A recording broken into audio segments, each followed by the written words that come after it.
అక్షయ తృతీయ అష్టైశ్వర్యాల పండుగ, బంగారు పండుగ. బంగారం ధర పెరుగుతోందని చింత ఎలా? సిఎంఆర్ జ్యువెలరీ ఉందిగా మన చింత. ఇక బంగారం ధర మీ చేతిలో. అక్షయ తృతీయ అడ్వాన్స్ బుకింగ్ ప్రారంభమైంది. అక్షయ తృతీయ సందర్భంగా సిఎంఆర్ జ్యువెలరీలో మీకు నచ్చిన ఆభరణానికి అడ్వాన్స్ పే చేసి అడ్వాన్స్ ఇచ్చిన రోజు ధర లేక డెలివరీ తీసుకునే రోజు ధర, ఏ రోజు తక్కువ ధర ఉంటే ఆ రోజు ధరతో మీరు ఎంపిక చేసుకున్న బంగారు ఆభరణం మీ సొంతం చేసుకోండి. విచ్చేయండి CMR jewellery, Tulasiram theatre, Kurnool road, Ongole. రాష్ట్రానికి అమరావతిని రాజధానిగా పార్లమెంట్ ఆమోదించడంతో 5 కోట్ల ఆంధ్రుల కళ సాకారమైందని సాంఘిక సంక్షేమ శాఖ మంత్రి డాక్టర్ డోలా శ్రీ బాలవీరాంజనేయ స్వామి అన్నారు.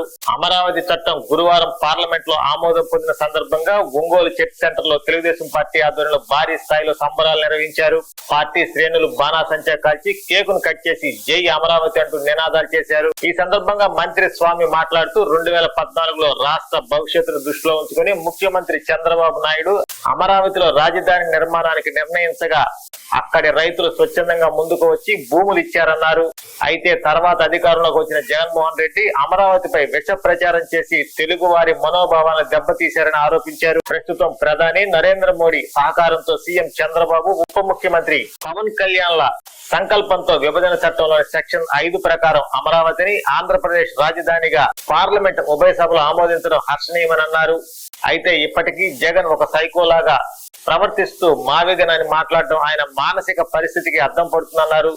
ఒంగోలు ఎమ్మెల్యే దామచల జనార్దన్ మాట్లాడుతూ అమరావతికి పార్లమెంట్ లో చట్టబద్ధత లభించడం ఒక చారిత్రాత్మక ఘట్టమన్నారు. గత వైసీపీ ప్రభుత్వంలో అమరావతి రైతులు న్యాయస్థానంటూ దేవస్థానం పాదయాత్ర చేస్తూ ఒంగోలు వచ్చినప్పుడు వారి ఇక్కడ రాత్రి బస చేయటానికి కూడా నాటి ప్రభుత్వం, స్థానిక నాయకులు అంగీకరించకుండా రైతులు, మహిళలను ఇబ్బందులకు గురి చేశారని అన్నారు. కార్యక్రమంలో Kanigiri MLA doctor Mukku Ugranarasimhareddy, Santhanuthalapadu MLA BN Vijay Kumar, Telugu Desam, Janasena, BJP నాయకులు, కార్యకర్తలు పాల్గొన్నారు.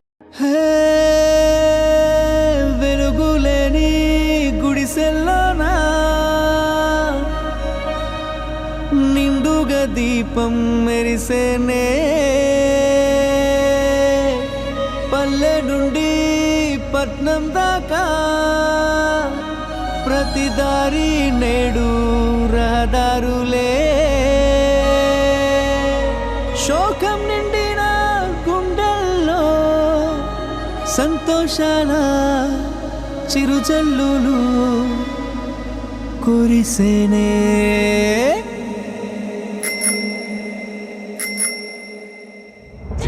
చెప్తాడు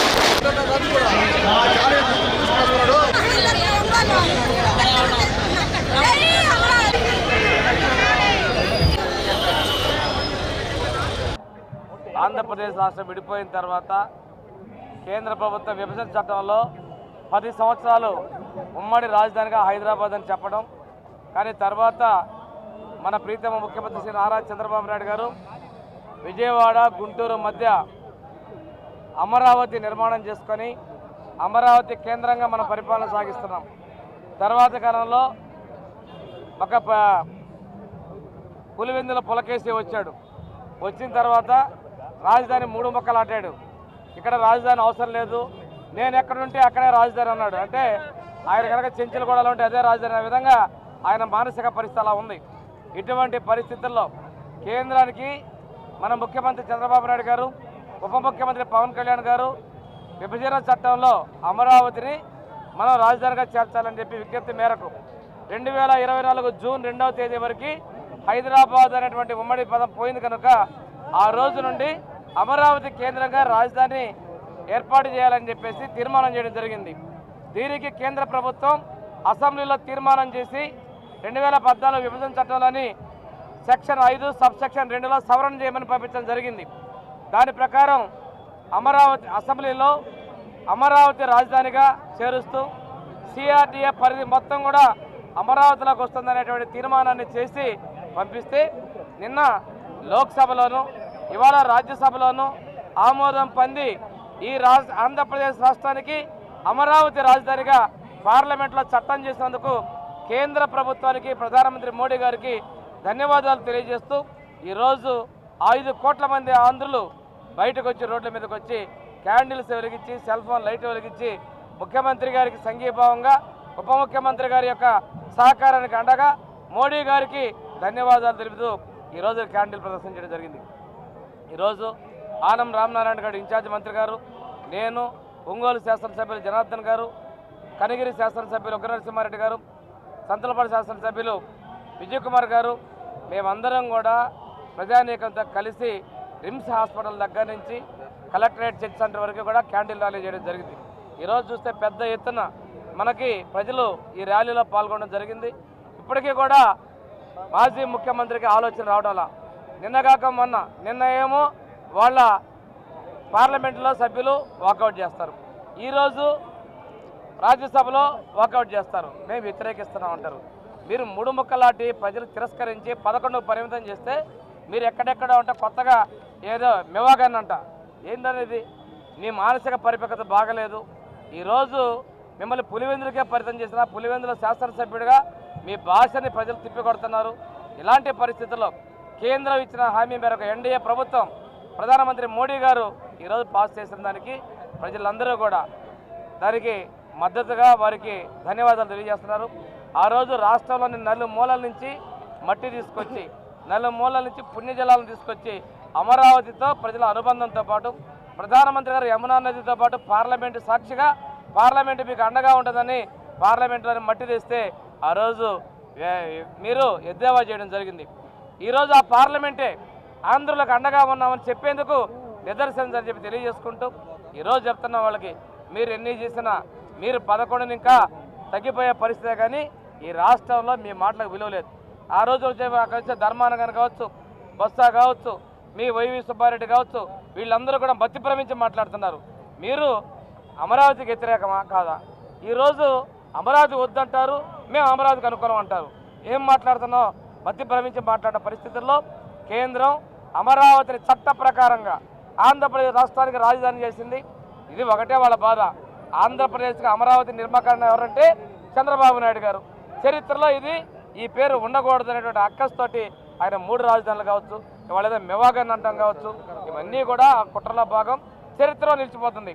ఈ అమరుల రాజధాని, దేవతల రాజధాని, శాతవాహనులు పరిపాలించిన రాజధాని, ఆంధ్రప్రదేశ్ రాష్ట్రానికి అన్ని ప్రాంతాలకి సమదూరంలో ఉండే రాజధాని, చుట్టూ రిజర్వ్డ్ నియోజకవర్గ దగ్గరలో ఉన్నటువంటి రాజధాని. ఇలాంటి రాజధానికి ఈరోజు ప్రధానమంత్రి మోడీ గారి సారథ్యంలోని ఎన్డీఏ ప్రభుత్వంతో పాటు అన్ని రాజకీయ పక్షాలు ఏదంటే ఇక్కడ ఉన్నటువంటి వైకాపా, అక్కడ ఉన్నటువంటి కేసీఆర్ ఉన్నటువంటి ఈ 2 పార్టీలు తప్ప మిగిలిన వాళ్ళందరూ కూడా ఈరోజు భద్రత పలిగారంటే ఏకపక్షంగా ఇది చంద్రబాబు నాయుడు గారి యొక్క నిర్ణయాన్ని, అదేవిధంగా ఈ నిర్ణయాన్ని స్వాగతించిన పవన్ కళ్యాణ్ గారి యొక్క స్వాగతాన్ని పార్లమెంటు చట్టం చేసినందుకు కేంద్ర ప్రభుత్వం ధన్యవాదాలు తెలియజేసుకుంటూ ఈరోజు రాష్ట్రంలో అన్ని ప్రాంతాలని అభివృద్ధి చేస్తూ అమరావతిని అభివృద్ధి చేస్తున్న ముందుకెళ్తున్నటువంటి ముఖ్యమంత్రి గారికి ప్రజలందరి యొక్క ఆశీస్సులు అండదండలు ఈ విధంగా తెలియజేస్తున్నందుకు ప్రజలకు కూడా ధన్యవాదాలు తెలియజేసుకుని సెలవు తీసుకుంటున్నాను.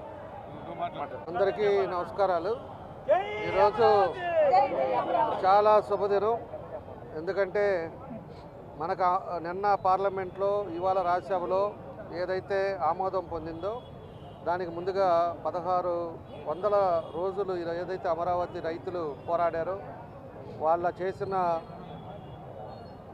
పనులకి ఈరోజు సక్సెస్గా మనం చేసుకోవటం, దాని మీద ముందుగా అందరికి కూడా శుభాకాంక్షలు తెలియజేస్తూ ఉన్నాం. అదేవిధంగా ఈరోజు ప్రధానమంత్రి గారికి, అదేవిధంగా పార్లమెంట్లో ఎన్నో రకాలు అన్ని రాష్ట్రాల పార్లమెంట్లో ఎన్నో పార్టీలు ఉన్నాయి. అన్ని పార్టీలు కూడా ఈరోజు అమరావతి మన ఆంధ్రప్రదేశ్ రాజధాని అని చెప్పేసి వాళ్ళందరూ కూడా ఆమోదం తెలపటం, ఆమోదంతో ఈరోజు బిల్ పాస్ అవ్వటం, వాళ్ళందరూ కూడా అన్ని పార్టీలు వాళ్ళు ఎవరైతే ఇచ్చారో వాళ్ళందరూ కూడా మనస్ఫూర్తిగా మా అందరి తరపున వాళ్ళకి అభినందనలు తెలియజేస్తున్నాం. ఈరోజు ఒకసారి మనం గమనించినప్పుడు మన ప్రీతం నాయకులు చంద్రబాబు నాయుడు ఒక మాట తోటి 34,000 ఎకరాలు అది సాగు చేసుకునే భూమిని రైతులు ఆ రోజు ఇచ్చి అమరావతిని ఇక్కడ పెట్టిన తర్వాత ఆ రోజు ఉండే పరిస్థితుల్లో మనం 16,000 లోటు బడ్జెట్ తోటి వచ్చినా కూడా ఆ రోజు అసెంబ్లీ కట్టారు, సెక్రటేరియట్ చేశారు. అమరావతి అని ఆ రోజు అసెంబ్లీలో ఈ జగన్మోహన్ రెడ్డి కూడా ఆ రోజు అమరావతికి మేము కూడా సంఘీభావం తెలుపుతున్నాం అని చెప్పి ఆ రోజు చెప్పడం జరిగింది. దాని తర్వాత అక్కడ పనులు కూడా మొదలుపెట్టి మనకు 3 సంవత్సరాల్లో ఇవన్నీ కూడా చేసుకోగలిగాం. ఆ తర్వాత 5 సంవత్సరాలు ఈ సైకో ప్రభుత్వం వచ్చిన తర్వాత వాళ్ళు 5 సంవత్సరాలు అసెంబ్లీ అక్కడే పెట్టారు, సెక్రటేరియట్ అదే చూశారు, ఆ సీఎం ఆఫీస్ కూడా ఏదైతే మనం కట్టింది దాంట్లోనే ఉన్నారు. కానీ వాళ్ళకి 3 ముక్కలు కావాలని చెప్పేసి 3 రాజులు కావాలని చెప్పి మళ్ళా దాన్ని చెల్లా చెదరు చేసి రాష్ట్రాన్ని బస్టు పట్టించారు. ఒక్క పని కూడా అమరావతిలో ₹1 కూడా ఖర్చు పెట్టకుండా రాష్ట్రాన్ని దోచుకునే పరిస్థితులు అందరూ కూడా మనం చూసాం. కాబట్టి ఈరోజు ఇవన్నీ చూసిన తర్వాత మనకి చట్టబద్ధంగా ఉండాలి. ఏదైనా అమరావతి రేపు ఏ సైకోగాడో ఎవడన్నా వచ్చి కూడా మళ్ళీ మాకు 4 కావాలి 5 కావాలి అనకుండా ఈరోజు 3 రాజధానులు అనేది మళ్ళీ ఎవడు మాట్లాడినా కూడా చెల్లకుండా మన 28 అసెంబ్లీలో ఇక్కడ బిల్ పాస్ చేసి పంపించారు. ఆ తర్వాత పార్లమెంట్లో పాస్ అయ్యి రాజ్యసభ పాస్ అయ్యి రేపు ప్రెసిడెంట్కి వెళ్ళిన తర్వాత ప్రెసిడెంట్లో అప్రూవల్ అయిపోయిన తర్వాత రాజముద్రతోటి ఆంధ్రప్రదేశ్కి అమరావతి అనే అది చిరస్థాయిగా నిలిచిపోయేది ఈ రోజుతోటి అయిపోయిందని చెప్పి కూడా మీ అందరికి కూడా తెలియజేస్తున్నాం. కాబట్టి 5 కోట్ల ప్రజలు కూడా ఈరోజు సంబరాలు చేసుకుంటున్నారు. అందరూ కూడా అక్కడ ఉండే రైతులు కూడా ఈరోజు ఎంతో సంతోషంగా మనం ఇచ్చిన భూమి మన రాష్ట్రం కోసం వాళ్ళకి ఈరోజు అమరావతి మనకి క్యాపిటల్ అని చెప్పేసి మా భూమిలోనే అమరావతి రావటం అనేది ఇవన్నీ కూడా వాళ్ళు కూడా సంతోషంగా ఈరోజు ఉండటం ఇవన్నీ కూడా మనం చూస్తూ ఉన్నాం. కాబట్టి ఏదైనా కూడా మనకి అమరావతి ఈరోజు మనకి రాజధాని అవ్వటం చాలా సంతోషమైన విషయం. నిన్న మొన్న కూడా ఈ సైకో జగన్మోహన్ రెడ్డిది ఆయన పాత్రలు కూడా మనం చూసాం. ఇంత జరుగుతున్నా కూడా మళ్ళా కూడా పార్లమెంట్లో వాళ్ళు వాకౌట్ చేశారు. అదేవిధంగా వాళ్ళంతా కూడా ఏదో మాట్లాడటం మనం చూసాం. వాళ్ళు ఉండే 5-6 తోటి ఈరోజు ఆగేది కాదు. మన చంద్రబాబు నాయుడు గారు అదేవిధంగా వీళ్ళు మన పవన్ కళ్యాణ్ గారు వీళ్ళందరూ చేసిన దాని మీద మోడీ గారు సంఘీభావం తెలపటం ఈరోజు తీర్మానం చేసి ఈరోజు అమరావతి మనకంతా కూడా క్లియర్ చేసి ఇచ్చినందుకు మనస్ఫూర్తిగా వాళ్ళందరికీ కూడా అభినందన తెలియజేస్తూ అమరావతి రైతులకి మరోసారి మేము అందరం కూడా ధన్యవాదాలు తెలియజేస్తున్నాం. 1600 రోజులు మనకు ఒంగోలు వచ్చినప్పుడు మన జిల్లాకు వచ్చినప్పుడు కూడా మేము చూసాం. ఆడవాళ్ళు వాళ్ళు ఎన్ని కిలోమీటర్లు నడుస్తా అనేక ఇబ్బందులు పెట్టారు. ఆ సైకో ప్రభుత్వం పోలీసు వాళ్ళని పెట్టి కొట్టించాడు. వాళ్ళకి ఇక్కడ నైట్ హాల్ట్ అవుతా ఉంటే నైట్ హాల్ట్ కూడా ఉండకుండా వాళ్ళని బెదిరించి ఆ రూమ్స్ కూడా ఇవ్వకుండా చేశారు. అదేవిధంగా డాక్టర్స్ ఏదన్నా వస్తారంటే వాళ్ళని రానికుండా చేశారు. అనేక రకాలుగా చేశాడు. ఆ భగవంతుడు అనేవాడు ఉన్నాడు. ఈరోజు ఆ భగవంతుడు వాళ్ళు పాదయాత్ర చేసి ఏ విధంగా వాళ్ళు రైతులు వాళ్ళ పొలం ఇచ్చింది కాకుండా అమరావతి కోసం వాళ్ళు ఏ విధంగా అయితే త్యాగం చేశారో వాళ్ళకి ఆ భగవంతుడి ఆశీస్సులతోటి ఈరోజు అమరావతి రావటం మన నాయకుడు కృషి పట్టుదలతోటి ఈరోజు మళ్ళీ మనం అమరావతినే క్యాపిటల్గా డిక్లేర్ చేసుకోవటం చాలా సంతోషమని తెలియజేస్తూ అమరావతి రైతులకు మరోసారి మేమందరం అభినందనలు తెలియజేస్తూ సెలవు తీసుకుంటున్నాం.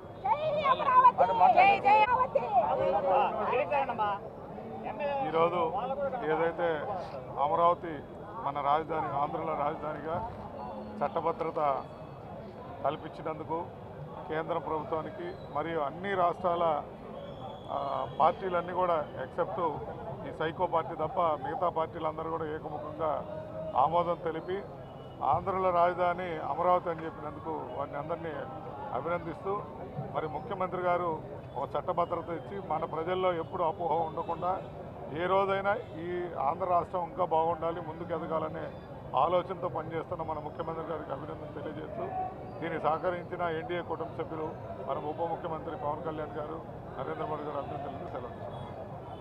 ఈరోజు అమరావతి దేవతల రాజధాని ప్రజల రాజధాని ఈరోజు చట్టబద్ధంగా కూడా మన ఆంధ్రప్రదేశ్ రాజధాని.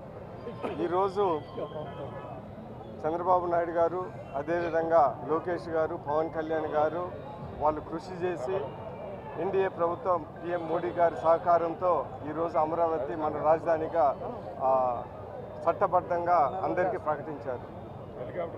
మన రాజధాని ఒక రిజర్వ్డ్ కాన్స్టిట్యున్సీలో మధ్యలో, అదేవిధంగా శ్రీకాకుళంకి దగ్గరగా, కుప్పానికి దగ్గరగా, అటు కడపకి దగ్గరగా ఉన్న ఈక్వి డిస్టెన్స్ చాలా సైంటిఫిక్గా ఏర్పడిన రాజధాని. ఈరోజు మనందరికీ ఉపయోగపడేది, అందరికీ సైంటిఫిక్గా ఏర్పడిన రాజధానిని ఈరోజు చట్టబద్ధం చేయడం చాలా సంతోషకరమైన విషయం. ఈ సందర్భంగా రాజధాని రైతులకి ప్రత్యేక ధన్యవాదాలు తెలుపుతూ, అదేవిధంగా చంద్రబాబు నాయుడు గారు, లోకేష్, పవన్ కళ్యాణ్ కూడా ప్రత్యేక ధన్యవాదాలు తెలుపుతూ సెలవు తీసుకున్నారు. KIMS hospital NH5 market yard వెనుక, Ongole.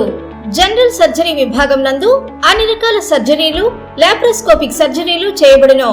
Doctor Karthik Babu Perumalla MBBS DNB laparoscopic and general surgery. Doctor Imran Azad MBBS MS general surgery. Doctor M Ramakrishna MBBS DNB anaesthesiology. ఊపిరితిత్తులకు సంబంధించి అన్ని రకాల సమస్యలకు సంప్రదించండి. Doctor Kapa Pavan Kumar MBBS MD pulmonology. విష జ్వరాలు, బీపీ, షుగర్, థైరాయిడ్ వంటి అన్ని సాధారణ వ్యాధులకు సంప్రదించండి. Doctor D Satish Kumar Reddy MBBS MD general medicine. మా గైనకాలజీ విభాగం నందు అన్ని రకాల స్త్రీల సమస్యలకు చూడబడును. కాస్మెటిక్ గైనకాలజీతో కోత లేకుండా, నొప్పి లేకుండా, మత్తు అవసరం లేకుండా, శస్త్రచికిత్స లేకుండా మహిళల అన్ని సమస్యలకు జర్మన్ లేజర్ ద్వారా అందుబాటులోకి తీసుకురాబడింది. డాక్టర్ జి కల్పన MBBS DNB DGO. Doctor S Sujini MBBS DNB DGO. మా కంటి విభాగం నందు ప్రతిరోజు అన్ని రకముల కంటి పరీక్షలు మరియు కంటి శస్త్రచికిత్సలు చేయబడును. డయాబెటిక్ పేషెంట్లకు రెటీనా పరీక్ష చేయబడును. కాంటాక్ట్ లెన్స్ సౌకర్యం కలదు. Doctor B Kiran Jyothi MBBS MS ophthalmology. Doctor B Haindavi MBBS MS ophthalmology. Doctor G Vijayalakshmi MBBS MS ophthalmology. చెవి, ముక్కు, గొంతుకు సంబంధించిన అన్ని రకాల సమస్యలకు సంప్రదించండి. Doctor Konagalla Karthik MBBS DNB ENT FHNO. అన్ని రకాల దంత సమస్యలకు సంప్రదించండి. Doctor M Deeksha BDS. అపార అనుభవం కలిగిన డాక్టర్ల పర్యవేక్షణ, అధునాతన సాంకేతిక పరిజ్ఞానంతో పొందండి సంపూర్ణ వైద్య సంరక్షణ. EHS మరియు NTR వైద్య సేవ సౌకర్యం కలదు. అన్ని రకాల ఆరోగ్య బీమా కార్డులు అంగీకరించబడును. KIMS hospital NH5 market yard వెనుక, ఒంగోలు. ఫోన్ 08592 667788.